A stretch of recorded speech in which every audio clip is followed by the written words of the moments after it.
Hello, how you doing? This is John, the appliance technician. Here we have a Whirlpool.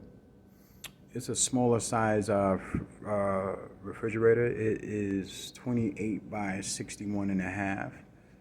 So it's 16 cubic foot. Still a good size refrigerator. All right, let's see what we got here. Boom. That is below freezing, which is good.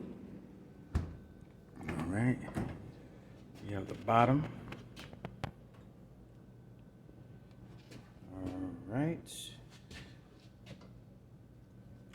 go. This is again a good size refrigerator. You know, if you're starting up,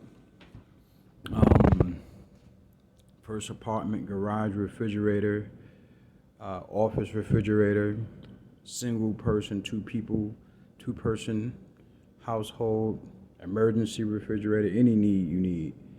This is a good to go Whirlpool refrigerator.